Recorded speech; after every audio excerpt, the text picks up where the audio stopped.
আকাশবাণী আগরতলা স্থানীয় সংবাদ পড়ছি চন্দন লেখা পাল। এখনকার বিশেষ বিশেষ খবর হলো, প্রধানমন্ত্রী নরেন্দ্র মোদী আজ থাইল্যান্ডে বাংলাদেশের অন্তর্বর্তীকালীন সরকারের প্রধান উপদেষ্টা মোহাম্মদ ইউনুসের সঙ্গে আলোচনা করেছেন। মুখ্যমন্ত্রী অধ্যাপক ড মানিক সাহা আজ ব্রহ্মকুণ্ডে 3 দিনব্যাপী ব্রহ্মকুণ্ড মেলা ও প্রদর্শনীর উদ্বোধন করেন। প্রধানমন্ত্রী নরেন্দ্র মোদী আজ বিমস্টেকে ভারতের নেতৃত্বে বেশ কয়েকটি উদ্যোগের কথা ঘোষণা করেছেন। সংসদের বাজেট অধিবেশন আজ শেষ হয়েছে। এবারে আসছি বিস্তারিত সংবাদে। থাইল্যান্ডে বিমস্টেক সম্মেলনের অবসরে প্রধানমন্ত্রী নরেন্দ্র মোদী আজ একাধিক দ্বিপাক্ষিক বৈঠক করেছেন। তিনি আজ বাংলাদেশের অন্তর্বর্তীকালীন সরকারের প্রধান উপদেষ্টা মোহাম্মদ ইউনুসের সঙ্গে আলোচনা করেন। পরে প্রধানমন্ত্রী মোদী সামাজিক মাধ্যমে বলেছেন যে ভারত বাংলাদেশের সঙ্গে একটি গঠনমূলক এবং জনকেন্দ্রিক সম্পর্কের প্রতি প্রতিশ্রুতিবদ্ধ। বাংলাদেশের শান্তি, স্থিতিশীলতা, অন্তর্ভুক্তি এবং গণতন্ত্রের প্রতি ভারতের সমর্থনের কথা উল্লেখ করে অবৈধ সীমান্ত পারাপার রোধে পদক্ষেপগুলি নিয়ে আলোচনা হয়েছে। হিন্দু এবং অন্যান্য সংখ্যালঘুদের নিরাপত্তা ও কল্যাণের জন্য গভীর উদ্বেগ প্রকাশ করেছেন শ্রী মোদী। পররাষ্ট্র সচিব বিক্রম মিশ্রি পরে সাংবাদিকদের জানান, প্রধানমন্ত্রী শ্রী মোদী বাংলাদেশের সঙ্গে একটি ইতিবাচক এবং গঠনমূলক সম্পর্ক গড়ে তুলতে ভারতের আকাঙ্ক্ষাকে তুলে ধরেছেন। তিনি সীমান্তে আইনের কঠোর প্রয়োগ এবং অবৈধ সীমান্ত অতিক্রম প্রতিরোধের উপর বিশেষ জোর দিয়েছেন। Prime Minister also urged in this regard that any rhetoric that vitiates the environment is best avoided. On the border, strict enforcement of the law and the prevention of illegal border crossings, especially at night, is necessary for maintaining border security and stability. Shri মিস্ত্রি বলেন, প্রধানমন্ত্রী বাংলাদেশের সংখ্যালঘুদের নিরাপত্তা ও সুরক্ষার বিষয়ে ভারতের উদ্বেগও প্রকাশ করেছেন। Prime Minister also underlined India's concerns related to the safety and security of minorities in Bangladesh, including Hindus, and expressed his expectation that the government of Bangladesh would ensure their security, including by thoroughly investigating all cases of atrocities committed against them. Shri Modi আজ ব্যাংককে নেপালের প্রধানমন্ত্রী KP Sharma ওলির সঙ্গে বৈঠক করেন। উভয় নেতা ভারত নেপাল বন্ধুত্বের বিভিন্ন দিক নিয়ে আলোচনা করেছেন। আজ সকালে শ্রী মোদী মায়ানমারের সিনিয়র জেনারেল মিন অং হ্লাইংয়ের সঙ্গে দ্বিপাক্ষিক আলোচনা করেন। উভয় নেতা ভারত ও মায়ানমারের মধ্যে দ্বিপাক্ষিক সম্পর্ক, বিশেষ করে যোগাযোগ, সক্ষমতা বৃদ্ধি, পরিকাঠামো উন্নয়ন এবং অন্যান্য বিষয় নিয়ে আলোচনা করেন। মুখ্যমন্ত্রী অধ্যাপক ড মানিক সাহা আজ মোহনপুর মহকুমার সিমনার ব্রহ্মকুণ্ডে 3 দিনব্যাপী ব্রহ্মকুণ্ড মেলা প্রদর্শনীর উদ্বোধন করেছেন। অশোকাষ্টমী উপলক্ষে আয়োজিত এই মেলা প্রদর্শনী অনুষ্ঠানে মুখ্যমন্ত্রী বলেন, মেলার মধ্য দিয়ে মেলবন্ধন দৃঢ় হয়। রাজ্য সরকারের এক ত্রিপুরা শ্রেষ্ঠ ত্রিপুরার আদর্শ এই ধরনের মেলার মধ্য দিয়ে সার্থকতা লাভ করবে। তিনি বলেন, প্রধানমন্ত্রী নরেন্দ্র মোদী দেশের ধর্মীয় স্থানগুলিকে ধর্মীয় পর্যটন কেন্দ্র হিসেবে গড়ে তোলার উদ্যোগ নিয়েছেন। ত্রিপুরার উদয়পুরে 51 শক্তিপীঠ গড়ে তুলতে কেন্দ্রীয় সরকার প্রায় 98 কোটি টাকা দিয়েছে। 14 দেবতা বাড়ি, কসবা কালীবাড়ির উন্নয়নে সরকার উদ্যোগ নিয়েছে। মুখ্যমন্ত্রী বলেন, ব্রহ্মকুণ্ডের ধর্মীয় মাহাত্ম্য রয়েছে। এই ব্রহ্মকুণ্ডের উন্নয়নে রাজ্য বাজেটে 14 কোটি টাকার সংস্থান রাখা হয়েছে। রাজ্যের জাতি উপজাতি সমৃদ্ধ সাংস্কৃতিক ঐতিহ্যকে ধরে রাখতে এই ধরনের উৎসবের গুরুত্ব রয়েছে বলে মন্তব্য করেন তিনি। 3 দিন এখানে মেলা হবে। সেই মেলা আমাদের সরকারি পর্যায়ে অনেক স্টল দেওয়ার ব্যবস্থা রয়েছে। এখানে আমাদের সরকার কি কি করছে সেই বিষয়ে আপনারা নিশ্চয়ই, যখন যারা ছোট ছোটরা আছে ওরাও দেখবে, বড়রা যারা তারাও দেখবে, এবং এইভাবে চলতে থাকবে। এবং উৎকৃষ্ট মানের যে সংস্কৃতি সেগুলো কিন্তু এইসব মেলার থেকে সেগুলো আগামী দিন হবে। অনুষ্ঠানে বক্তব্য রাখেন শিল্প বাণিজ্য রাষ্ট্রমন্ত্রী বিশ্বজিৎ দেববর্মা, পশ্চিম জেলার জেলাশাসক ড বিশাল কুমার, উপস্থিত ছিলেন পশ্চিম জেলা সভাধিপতি বিশ্বজিৎ শীল, এডিসির শিক্ষা বিভাগের নির্বাহী সদস্য রবীন্দ্র দেববর্মা প্রমুখ। যুব বিষয়ক ও ক্রীড়ামন্ত্রী টিঙ্কু রায় প্রত্নভূমি ঊনকোটিত অশোকাষ্টমী উপলক্ষে আজ 2 দিনের ঐতিহ্যবাহী মেলার উদ্বোধন করেছেন। উপস্থিত ছিলেন ঊনকোটি জেলা পরিষদের সভাধিপতি অমলেন্দু দাস, সহকারী সভাধিপতি সন্তোষ ধর, কৈলাসহর পৌর পরিষদের চেয়ারপারসন চপলারানী দেবরায়, মহকুমা শাসক প্রদীপ সরকার প্রমুখ। মেলা উপলক্ষে আজ সারা রাতব্যাপী সাংস্কৃতিক অনুষ্ঠানের আয়োজন করা হয়েছে। রাজ্য ও বহির্রাজ্য থেকে প্রচুর পুণ্যার্থী ঊনকোটিতে সমবেত হয়েছেন। মেলা উপলক্ষে বিভিন্ন দপ্তরের প্রদর্শনী মণ্ডপ খোলা হয়েছে। আগামীকাল ভোরে ঊনকোটির পবিত্র সীতাকুণ্ডে পুণ্যার্থীরা অবগাহন করবেন। তপশিলি জাতি কল্যাণমন্ত্রী সুধাংশু দাস আজ ঊনকোটি জেলার ফটিকরায় আম্বেদকর কলেজকে 10টি কম্পিউটার প্রদান করেন। তপশিলি জাতি কল্যাণ দপ্তরের অর্থানুকূল্যে এগুলি প্রদান করা হয়েছে। এদিকে কলেজের অ্যালামনি অ্যাসোসিয়েশনের ক্রয় করা 54 শতক জমির দলিল আজ আনুষ্ঠানিকভাবে কলেজ কর্তৃপক্ষকে হস্তান্তর করা হয়। এই জমিতে কলেজের খেলার মাঠ গড়ে উঠবে। অনুষ্ঠানে বক্তব্য রাখেন কলেজের অধ্যক্ষ ড সুব্রত শর্মা, অ্যালামনি অ্যাসোসিয়েশনের সভাপতি রাজীব দাস প্রমুখ। খবর প্রচারিত হচ্ছে আকাশবাণীর আগরতলা কেন্দ্র থেকে।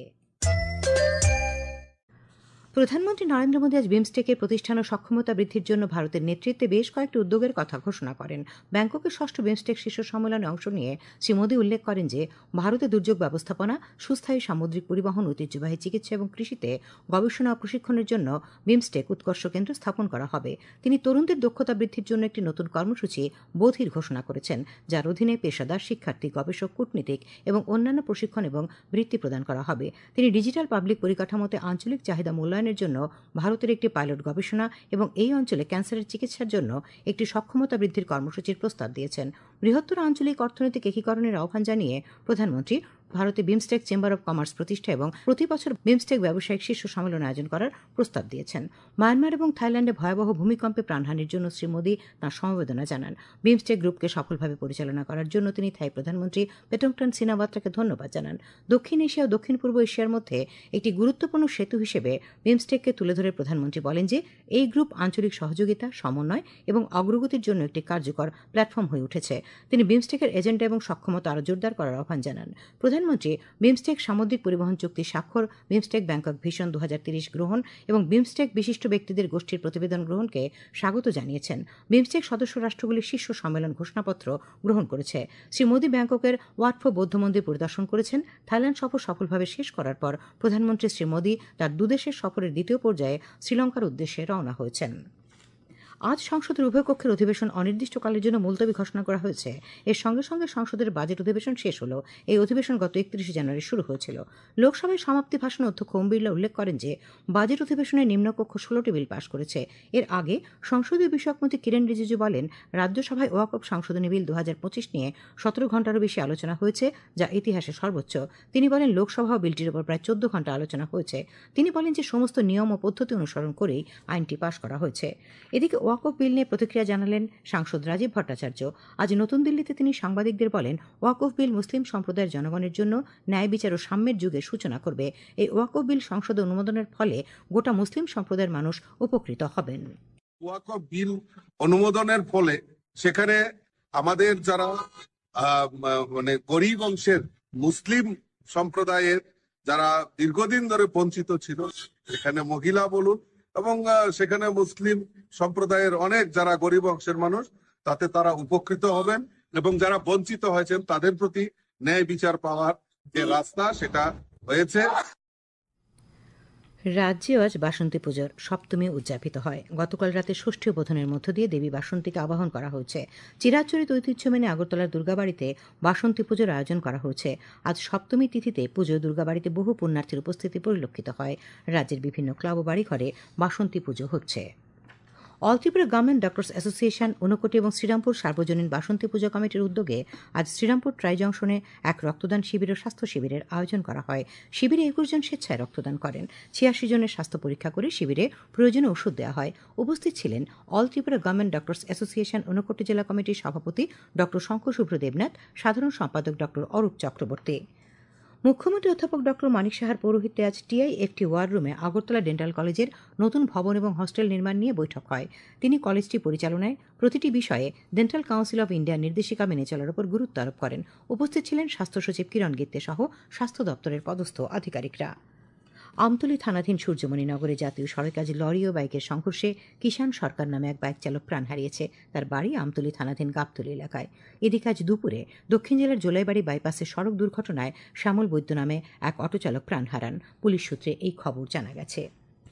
রাজ্যের প্রাক্তন মুখ্যমন্ত্রী প্রয়াত নৃপেন চক্রবর্তীর 121তম জন্মদিন আজ বিলোনিয়া সিপিআইএম অফিসে যথাযথ মর্যাদায় পালিত হয়। প্রয়াত নৃপেন চক্রবর্তীর প্রতিকৃতিতে শ্রদ্ধা জানান বিধায়ক দীপঙ্কর সেন, সিপিআইএম দক্ষিণ জেলার ভারপ্রাপ্ত সম্পাদক মিহির পাটারি, সিপিআইএম বিলোনিয়া মহকুমা সম্পাদক বিজয় তিলক প্রমুখ।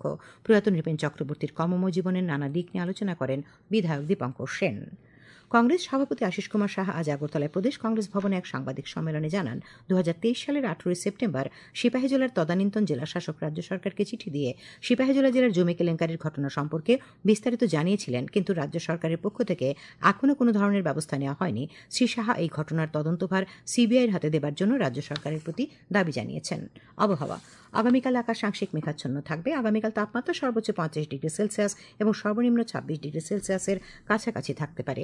আজ দিনের সর্বোচ্চ তাপমাত্রা ছিল 34.2 ডিগ্রি সেলসিয়াস এবং সর্বনিম্ন 25.8 ডিগ্রি সেলসিয়াস। শেষ করার আগে খবরের বিশেষ অংশগুলি আরেকবার। থাইল্যান্ডে প্রধানমন্ত্রী নরেন্দ্র মোদী আজ বাংলাদেশের অন্তর্বর্তীকালীন সরকারের প্রধান উপদেষ্টা মোহাম্মদ ইউনূসের সঙ্গে আলোচনা করেন। মুখ্যমন্ত্রী অধ্যাপক ড মানিক সাহা আজ ব্রহ্মকুণ্ড মেলার উদ্বোধন করেছেন। প্রধানমন্ত্রী নরেন্দ্র মোদী আজ ভারতের নেতৃত্বে বেশ কয়েকটি উদ্যোগের ঘোষণা করেছেন বিমস্টেকে। সংসদের বাজেট অধিবেশন আজ শেষ হয়েছে।